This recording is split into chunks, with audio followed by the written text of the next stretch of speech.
Elles sont jeunes et provocantes, disponibles jour et nuit. Mais qui sont-elles et quel âge ont-elles? Certaines n'auraient que 13, 14 ou 15 ans. La clientèle qu'on veut rejoindre, c'est des gens qui recherchent des filles qui sont mineures. Bienvenue dans l'absurde réalité de ce que les policiers appellent l'esclavage des temps modernes. Les petites annonces sur Internet sont devenues le véhicule de choix pour les proxénètes qui exploitent des adolescentes et pour les clients qui les réclament. Il y a des adresses à Montréal et il y a des femmes qui offrent des services ici à Montréal. Et oui, il y a des cas de prostitution juvénile qui se retrouvent ici à Montréal. Il ne faut pas se fermer les yeux. Et de tous les sites d'annonces classées, celui-ci est devenu le chef de file pour le commerce du sexe en Amérique du Nord. Montréal, Laval, Longueuil, Toronto, Winnipeg, Vancouver, partout, ce sont sur ces mêmes pages que les enquêteurs cherchent de plus en plus et tous les jours pour retrouver des adolescentes portées disparues aux quatre coins du pays, y compris celles qui sont en fugue à Laval et à Montréal. Même qu'à Toronto, des 359 dossiers d'enquête de traite de personnes ouverts depuis 2013, toutes les victimes étaient annoncées ou vendues sur Backpage.com, sans exception. Et ce, même si la compagnie offre des garanties, à même son site, c'est surtout pour sauver les apparences. Nous continuons de notre côté de recevoir des signalements. Évidemment, quand vous regardez le nombre d'annonces qui peuvent être publiées sur ces sites-là, ça se compte par dizaines de milliers quotidiennement selon l'ampleur du site. Les auteurs de ces sites-là, les responsables de ces sites-là ne peuvent pas systématiquement tout vérifier. Alors pourquoi les tolérer?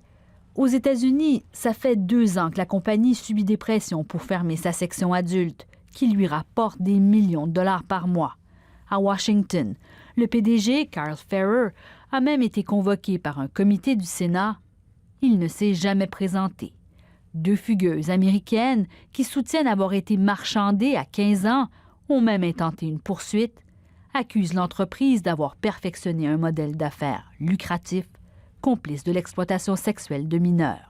Le public a l'impression, en regardant les photos de ces fillettes qui sourient, qui sont en costume de bain, en culotte, qu'en fait, ce sont des actes volontaires. Taina Bien-Aimé assiste les adolescentes dans cette poursuite.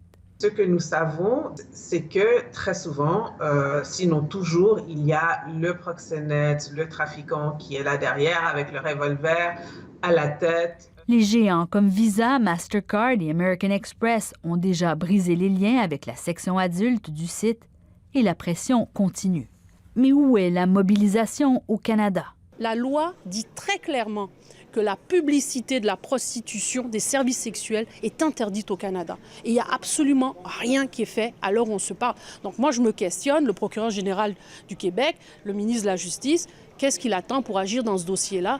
Pas seulement au niveau de la publicité, mais aussi au niveau des clients. Faut-il encore savoir qui sont ces clients, ces proxénètes? De toute évidence, les forces de l'ordre ne sont pas encore assez équipées pour les déjouer.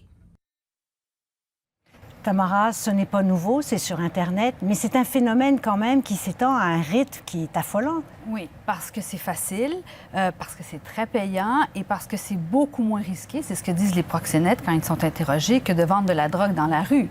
Et la preuve, c'est grâce à des sites comme celui-ci, mais il y en a d'autres, Backpage.com, où les proxénètes peuvent vendre leurs marchandises. Désolée d'utiliser ce terme, mais c'est le langage qui est utilisé dans ce domaine-là, sans être retracé. C'est pas pour rien qu'une compagnie comme Craigslist, une autre compagnie d'annonces classées, a décidé de retirer sa section adulte sous la pression populaire il y a quelques années parce qu'elle savait très bien ce qui se vendait dans cette section-là. Mais là, il y a des sites qui prennent la relève, de plus en plus populaires au Canada anglais, mais de plus en plus au Québec. Vous l'avez vu, toutes les adresses à Montréal et dans sa banlieue. Pourtant, comme le disait Mme Mourani, il existe des lois au Canada depuis 1 an pour sévir contre ce genre de publicité. Oui, c'est compliqué. Oui, c'est se battre contre Goliath. Vous avez vu, c'est ce qu'on fait aux États-Unis, mais il y a des dispositions dans la loi, ce qui fait dire à beaucoup d'observateurs qu'on entend depuis 2 semaines, depuis qu'il y a toutes ces fugues à Laval, qu'il y a soit 2 problèmes, soit un manque de volonté politique ou un déni. Parce que c'est tellement gros, ça se passe ici, ça se passe chez nous et on ne veut pas y croire, ou un mélange des deux qui fait qu'on en est là où on en est. Merci beaucoup, Tamara. Je vous en prie.